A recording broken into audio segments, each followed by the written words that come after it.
तो पश्चिम बंगाल के सियासी रण में सबसे अहम लड़ाई है नंदीग्राम में, जहां ममता बनर्जी और कभी उनके सहयोगी रहे शुवेंदु अधिकारी आमने सामने हैं। आज शुवेंदु अधिकारी ने नामांकन दाखिल किया और इस दौरान नंदीग्राम में शुवेंदु अधिकारी की रैली में केंद्रीय पेट्रोलियम मंत्री धर्मेंद्र प्रधान भी मौजूद रहे।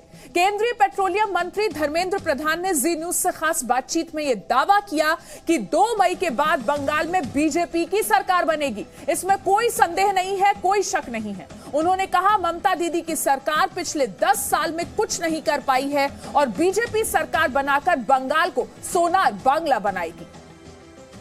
नंदीग्राम के चुनाव पर पूरे देश की निगाह टिकी है और नंदीग्राम के प्रभारी मंत्री और पेट्रोलियम मंत्री धर्मेंद्र प्रधान जी हमारे साथ हैं। धर्मेंद्र प्रधान जी, कितनी बड़ी चुनौती है, क्योंकि ममता को हराना है आपको, ममता को हराने की चुनौती आपके पास है। जनता यहाँ की मन बना चुकी है। नंदीग्राम की जनता सदैव क्रांतिकारी जनता है। पिछले दिनों में इसको वो प्रमाणित किया है। डर, भय, दहशत, प्रलोभन से नंदीग्राम की जनता प्रभावित नहीं होता है। इस बार भी उसकी पुनराय होगा।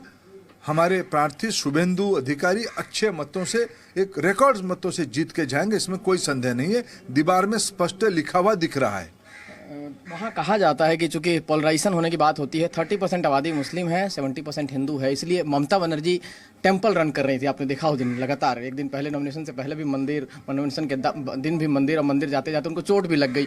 तो मंदिर जाने से आपको लगता है कि वोट बैंक पे कोई असर पड़ेगा? हिंदू वोट बैंक जो है उसको तोड़ पाएंगे वो? देखिए, ये विषय में किसी की आस्था पे कोई टिप्पणी नहीं करता हूँ। जो जिनकी आस्था जहाँ जाए, किसी की आपत्ति नहीं, लेकिन कौन क्या करता उस पर निर्भर करता है। बंगाल में दुर्गा पूजा एक परंपरा है, एक संस्कृति है। शारदीय उत्सव एक लोक संस्कृति है, आस्था है, धर्म है। बंगाल में पिछले 10 साल में जितना रोक उन पे आई है, क्यों ऐसे किया गया? दीदी ऐसा क्यों की? किसको संतुष्ट करने के लिए दुर्गा पूजा को बंगाल की गांवों में बंद करने का अपचेष्टा किया गया? वो तो आपकी काम है। आप आपकी आस्था जिताने कर रखने के लिए आप कहीं मंदिर जाओ, हमें अच्छा लगेगा, लेकिन आप किया क्या? सबसे अल्पसंख्यकवाद कोई राज्य में आज डंके के चोट पे चल रहा है तो इसी राज्य में चल रहा है। सबसे अगर माइनॉरिटी को कहां विकास की बाहर रखा गया है, साक्षर कमीशन की रिपोर्ट जो आई थी, यूपीए सरकार ने लाई थी, मुसलमानों की बदहाली कहां सबसे ज्यादा था? बंगाल में था। तो जिन लोगों ने बंगाल की जिम्मेवारी संभाली, सिर्फ डर, भय, दहशत करा के वोट लिया। बहुसंख्यक समाज की भावना की कोई कदर नहीं है। दुर्गा पूजा बंद हो जाए और दुर्गा स्टोक हम करें, चंडी पाठ करें, उसकी कोई मायने नहीं है। लेकिन अपने आप को हिंदू की बेटी कह रही हैं आप, पहले तो ऐसा सुना नहीं था। हिंदू की बेटी कहना क्यों जरूरत पड़ गया? उनको पूछिए, काम क्या कर रहे हो महत्व है, कहे क्या रहे हो, दिखा क्या रहे हो, ये अलग विषय, और चुनाव के दिनों में। लेकिन आपकी 10 साल लंबे समय होता है, 10 साल कोई कम नहीं होता है। 10 साल में दुर्गा पूजा को बंद करने का काम कौन किया बंगाल के अंदर? आप ही ने किया।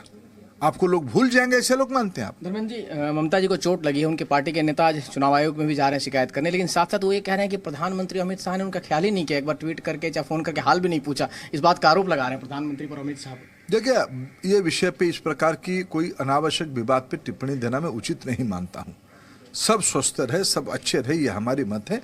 लेकिन आप तो षड्यंत्र कह रहे थे। जब आपके षड्यंत्र पर्दाफाश हो गया, मैं बंगाल में सारे लोकल और नेशनल मीडिया को आभार प्रकट करता हूं। उन्होंने जो झूठ को जोर जोर से बोलने का कोशिश किया गया, उसको आप लोगों ने पर्दाफाश किया, सही चीज़ों को दिखाया। वहाँ की स्थानीय जनता ने सही चीज़ों को बताया। रवि जी, मैं उस दिन आपकी रिपोर्टिंग को तत्क्षणात देखा भी था। मैं आपको व्यक्तिगत रूप में भी धन्यवाद देता हूं, आपने अच्छा काम किया था।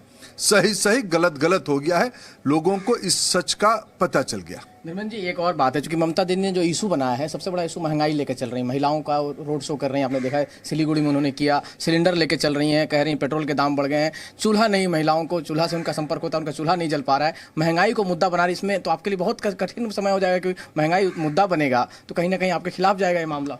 देखो रवि जी, मैं आपके सामने एक तथ्य रखना चाहता हूँ। मैं बहुत पुरानी बात नहीं कह रहा हूँ। जब ममता जी इस विषय को उठा रही है, अंतर्राष्ट्रीय बाजार में विंटर्स में एलपीजी की खपत बढ़ जाती है, विशेष करके यूरोप में और अमेरिका जैसे देशों में एलपीजी के दाम बढ़ते हैं। जब गर्मी थोड़ा आगे बढ़ती है तब एलपीजी के दाम घटते हैं। हमारी उम्मीद है धीरे धीरे घट भी जाएगा। लेकिन जनवरी और फरवरी 2 महीने की तथ्य मैं आपके सामने रखना चाहता हूं। 2020 जनवरी से प्रधानमंत्री उज्ज्वला योजना की लाभार्थियों में बंगाल में 2021 जनवरी में लगभग 20% की ग्रोथ हुई है, ज्यादा लोगों ने खरीदा। फरवरी में यह ग्रोथ 35% हुई है। प्रधानमंत्री उज्ज्वला और सामान्य एलपीजी ग्राहकों को मिला के बंगाल में फरवरी महीने में 20 की तुलना में लगभग 12% की ग्रोथ हुई है। दीदी जो कह रही है तथ्य अलग कुछ कह रहा है। यह किसी की कागज की विषय नहीं है, आरोप की विषय नहीं है, यह तथ्य है। तथ्य को अगर हमने सामने रखते हैं, दीदी की बात सही नहीं है। तो महंगाई का मुद्दा नहीं बन पाएगा चुनाव में, आपको लगता है? देखो, लोग विकास चाहते हैं, लोग सत्य को भी समझते हैं। कौन सी देश में समूचा देश को टीका देने की योजना अभी तक बनी है? भारत के प्रधानमंत्री नरेंद्र मोदी जी ने उसको काम लागू शुरू कर दिया है। देश की जनता की उसमें भरोसा है। बताइए, देश में, विश्व में कौन सी देश है जो कोरोना की महामारी के समय में आबादी की एक बड़े संख्या की महिलाओं को, जिनके पास जनधन खाता है, 1,500 रुपया सीधा बैंक में पहुंचाया गया। प्रधानमंत्री उज्ज्वला योजना में 3 सिलेंडर मुफ्त में दिया गया है। 8 महीने तक 5-5 किलो चावल प्रति महीने में मुफ्त में दिया गया, डाल दिया गया। प्रधानमंत्री गरीब कल्याण योजना में अनेकों कार्यक्रम चलाया गया। ये कार्यक्रम चलाने के पिछले साल की खर्चे की तुलना में विकास के कामों में, बाकी नहीं कहता हूं, कैपेक्स, डेवलपमेंटल कैपेक्स पिछले साल की तुलना में 20-21 की तुलना में 21-22 में 34% ज्यादा किया जाएगा।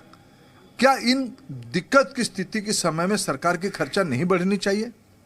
क्या गरीबों को टीका नहीं देनी चाहिए? ये सब हमने किया है।